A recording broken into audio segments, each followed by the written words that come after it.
Hey there, Bridge Church Lima, and whoever's listening. We got a special treat today. I've got a very good friend of mine that I've known for, 12, 13 years now, and just become a great friend to me. And I had the privilege of walking through a very tough time with him and his family, and he's now had the privilege to walk with me and my family through some tough times. And you know, when you go through tough times like we're in today, you get close to folks. And there's a love and a bond with our families that's second to none. And Dickie McKeever is my friend. He's my brother. I love him like family. And I thought, for a special treat, this brother's called of God to preach the word. And I asked him, I said, Dickie, you got a message for families and for people, maybe even young people? And he said, yes, sir. And so he's going to take this message. We're going to let him preach. And we're going to ask God to bless him and to use him to bless us. So young people, parents alike, open your hearts and let God minister to you as my brother, Dickie McKeever, comes and speaks the word that God's laid on his heart today. Come on, Brother Dickie. Thank you, man.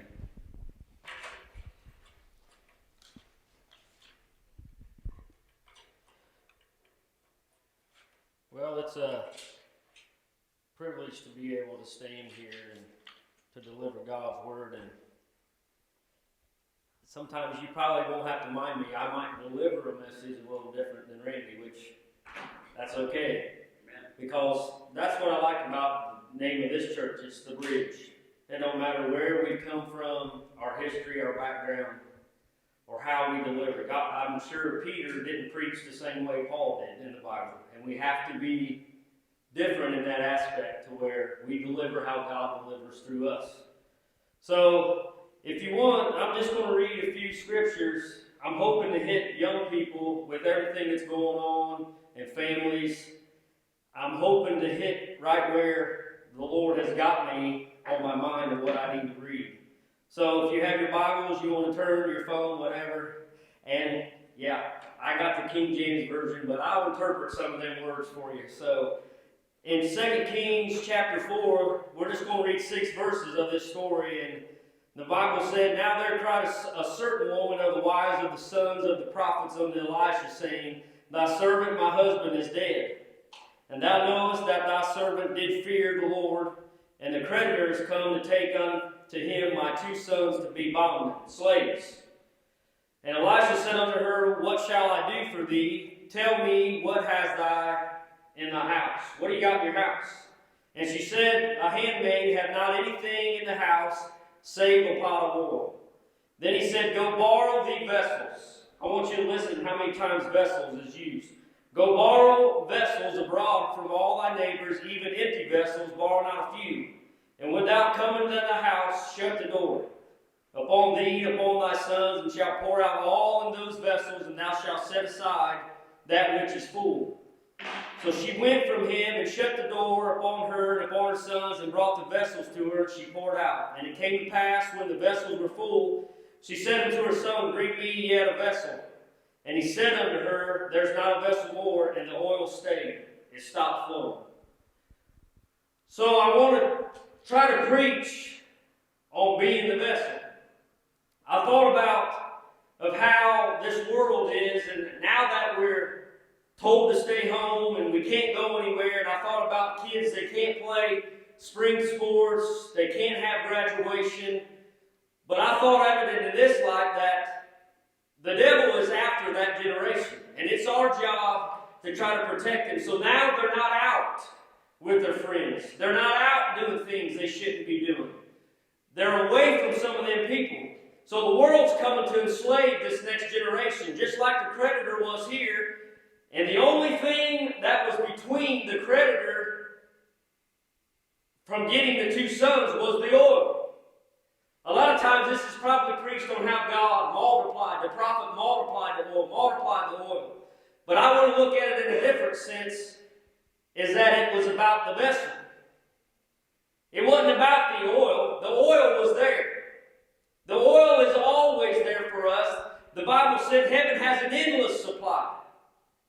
So the oil was not the problem. And the answer was in the house. So I want to ask you, what's in your house?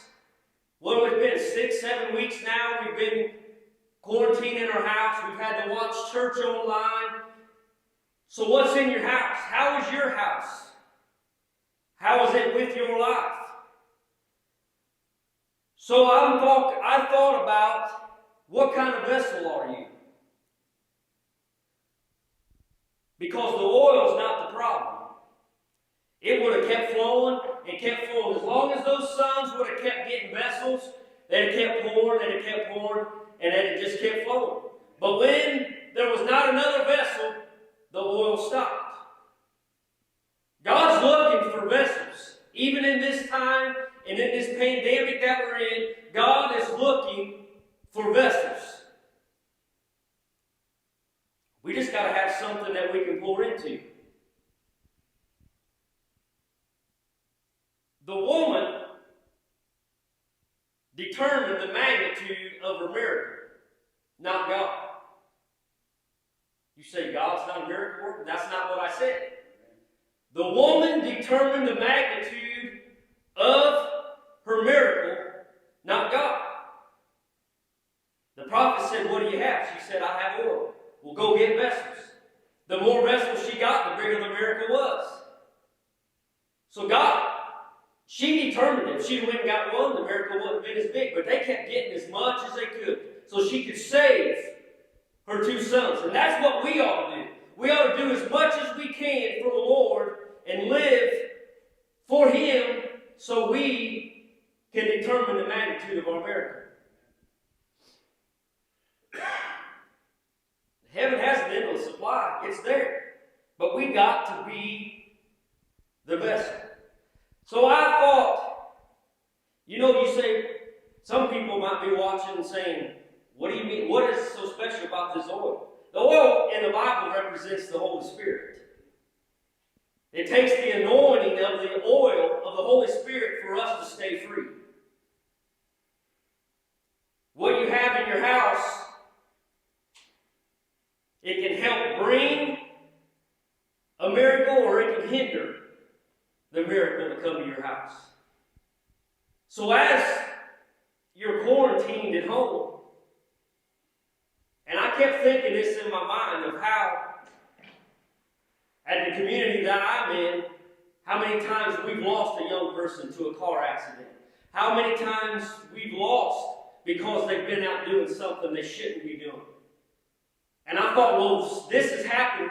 This could be maybe one of the few times, even though they might not have a ceremony, that there could be a graduating class, that everybody's in it. Maybe God has just stretched up and hit the reset button and said, I'm going to hit the reset button. Everybody's going to be at home. I want them to realize that the answer has always been in the house. It's what you let in the house is what's going to determine it. It's not out there in the world. The answer is not out there. The answer was always in the house. When Elisha asked her, what do you have? She said, I got a pot of oil. The answer was always there. What she needed was always there. Just like your house. I know we can't meet in the building, but just like our own house, every week at 10:30, my family is on the live stream. We go from that, we go to another church that we know. We listen to that. The answer's there. We can't say, well, I can't attend church. I can't worship at home. Yeah, you can. I can worship just as well as in my house as I can here under the circumstances that we're in. And you can too. But I thought about the vessel. I brought a few things. I got a Nike box. I forgot to bring the LeBron shoes that I have. But this box probably don't cost anything. It don't cost too much. And if there's nothing in it, there's really no value to it. It's just a shoe box. The box don't give value to the product. It's the product that gives value to the box. Amen. So if I hand you this box with no Nike shoes in it, it's going in the trash. But if I hand you a Nike box that has a pair of Air Force Ones is what was in here. Then there's value in this box. Young people, they'll get on this one. What about this? This fancy iPhone. Man, this is heavy-duty iPhone case box. But it has no value. Unless I open it up and then there's a $900,000 iPhone in it. I put that in there. Then it adds value to this.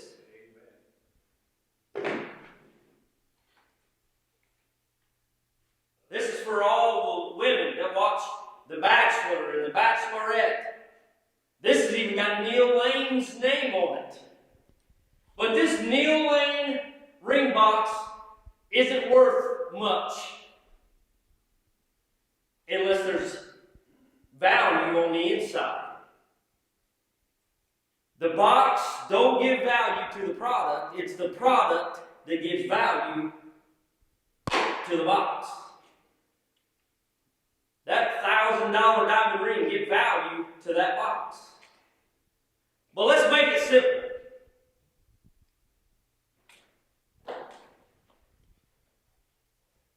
This is a vessel. In the times that we're in, you can't go nowhere, so it's getting delivered. Could you imagine coming up? Domino's, Pizza, whoever coming up, the guy's got the pizza on his hand, cheese running down, knocks on the door. And you're looking at him and he says, "Did you order this pepperoni pizza?" The first question we're going to say is, "Yes, but where is the box?" All that we're asking, this box, probably, you know, just told me, I stopped down here at the drive-thru. This box cost me $1. But if I'd have ordered this 16-inch pizza and loaded it up and had a pizza in there, this box became $20. So the product increased the value of the box. And that's what I want you to get out of this message. It's what's inside of us that increases our value. I thought about as we've been quarantined at home, you know, we think that we can't do no work. We can't do anything. But I thought back in the days of Noah of how God had sent the flood. And how that he had told Noah, he said, "Get 2 of every kind and take them in. Take your sons and your daughters." And the Bible said that the Lord shut the door. And for 40 days and for 40 nights it rained upon the earth. There was value inside. Just like us, we've been quarantined, safe from the world. And they realized inside that ark who was in control. That's what we got to do. We got to realize in ourselves that God is in control. But there came a day when they had sent the dove out. And it came back. But there came a day when it didn't come back. And the Bible said because it had found rest for the soles of his feet.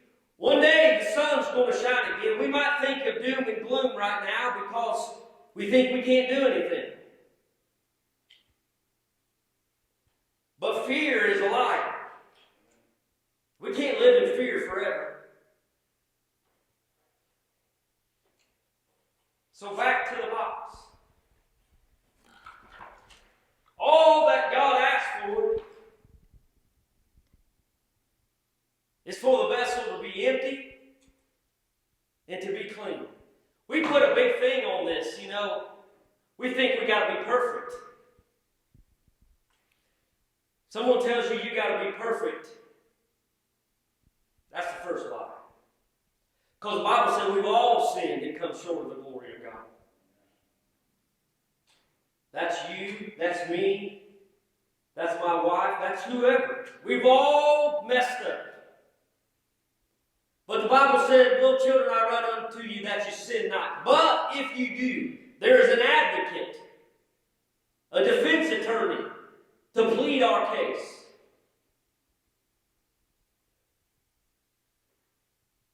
All he asks is to be empty and to be clean.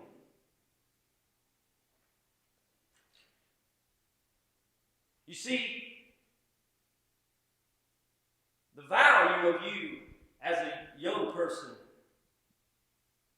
you don't know your value. I've had to watch things with my own family, my own kids, thinking they're worth nothing. But you are. You're worth more than you know. Just like this box, we think we're not worth anything, but once you get the Lord inside of you, the value of what you can give to somebody increases. So why you can't go out, why you can't play sports, why you haven't been able to go to school, I thought this is a perfect opportunity for a child to realize that they can be a vessel. They're just a vessel. It's what you fill yourself with that determines the value. You see, Satan hates the vessel. He hates the vessel because he knows the power of the oil. He knows about what's inside there. If that gets it, he knows if that oil, the Holy Spirit, gets deep down inside of you, what you can do. So he tries and tries and tries to tear the vessel up. That's his only hope. His only hope is to mess up the vessel.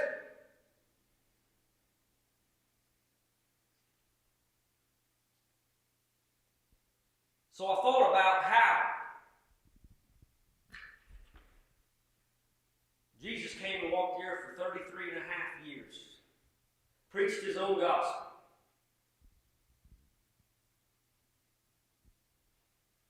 I'm trying to preach this down to where people understand it. People know me normally. Once I get this microphone, we're not quarantined. Now, who knows what will happen? I got just enough old school in me to surprise you, and just enough modern in me to reach you right where you're at. I thought of how they took him out to the whipping post. And they beat him with the cat of 9 tails. And they began to rip his body. They crucified him. Satan thought, if I can get rid of that vessel,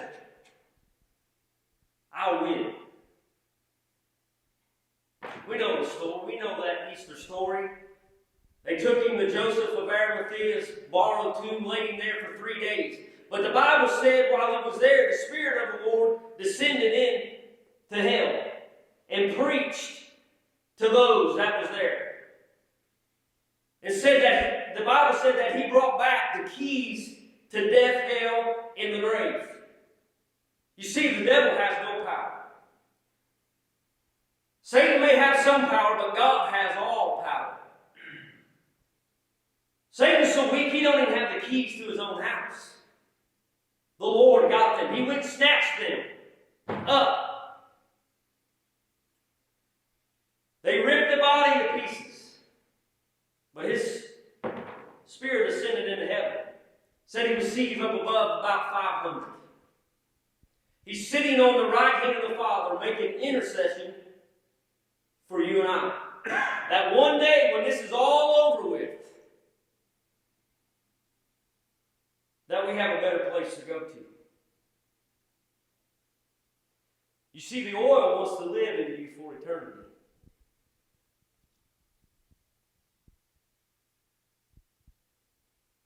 And while you're at home, thinking of everything that you can't be out doing, remember, it matters. They ripped the Lord up. It matters if you're out drinking. It matters if you're out doing something wrong. It matters if you're doing things with your boyfriend or your girlfriend you shouldn't be doing. It matters because why? It tears up the vessel. What we put in there tears up the vessel. It decreases the value. So one thing I thought about that 4th verse where it said to come into the house and shut the door.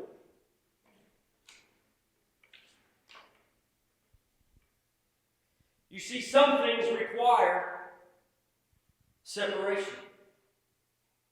And that's where we've been. And that's where I thought about my kids, your kids, that can't go to school. Because it would be on a Friday night where they, you see, I was young once. The devil would visit your mind. I was young and I'd get out with them, but I could hear my grandpa preaching. I'd get out to doing something. I could hear my mom. I think I feared my mom sometimes more than I did the Lord. I could hear her. I thought, man, if I get home and I'm like this, oh, it ain't going to be good. So now that we've been separated, sometimes we ought to learn that we need to separate from relationships, situations, the world. You've been given that opportunity, and hopefully you're listening to what I'm saying. Because I've been right where you're at. I've messed up and thought, I'll never get back. I will never get back what I had because I've messed up too bad. But I'm glad that we've all been given a job and a gift. The Bible said the gifts and calling of God are without repentance. Because I thought when I messed up, I'd never preach again. You probably thought when you've messed up, God don't want me no more. But He does. All He's looking for is an empty vessel. Looking for an empty vessel. Clean and empty. Don't have to look like a movie star. You don't have to be perfect with enticing words when you speak. But He's looking for somebody that's empty. And maybe that's you. While you've been through this pandemic for weeks, thinking that, will it ever end? Yeah. It ended for Noah. What do you think? What's the that's the rainbow sign. There's an old song we used to sing at my old little Baptist church. There's always a rainbow right after the storm. This storm's going to end. This is going to be over. But how we deal with it now is how it will be determined when we're out of it. What are you going to do with it while you're there? You have all the tools to be the vessel. So how will you let Him in? The oil's there. Sometimes we got to empty out all the bad. Empty out all the bad. Can you imagine when we finally get back in here, in this building?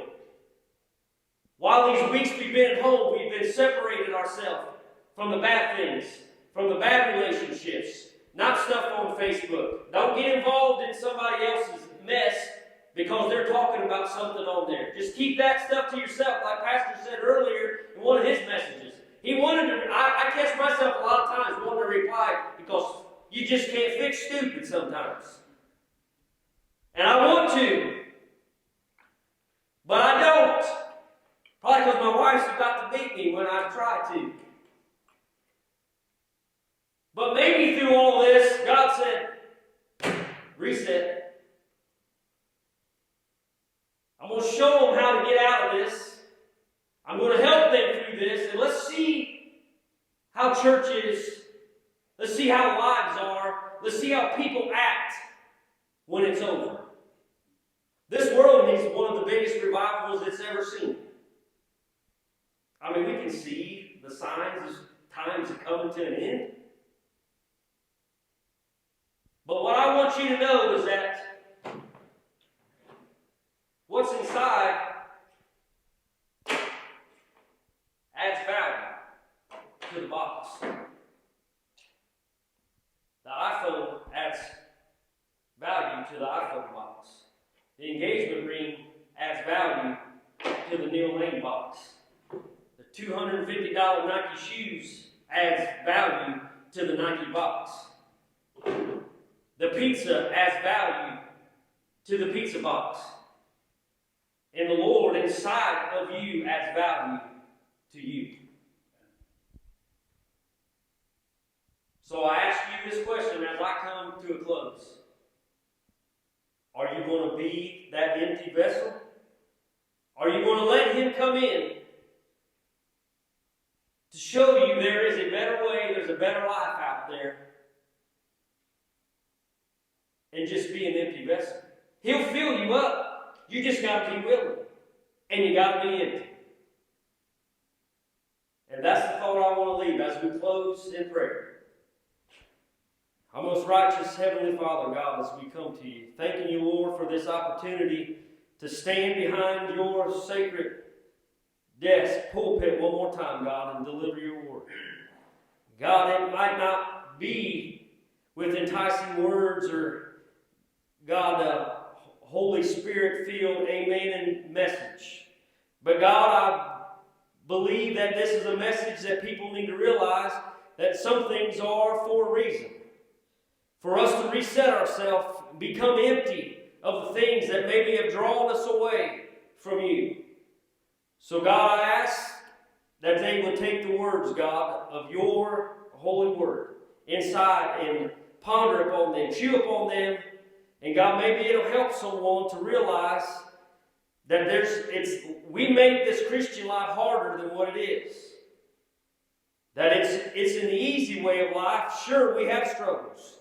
But God, as long as we're the vessel that you've called us to be, and we allow your Spirit to move through us, God, we can make it through anything. God, we ask it all tonight, and we beg it all in your precious name. Amen.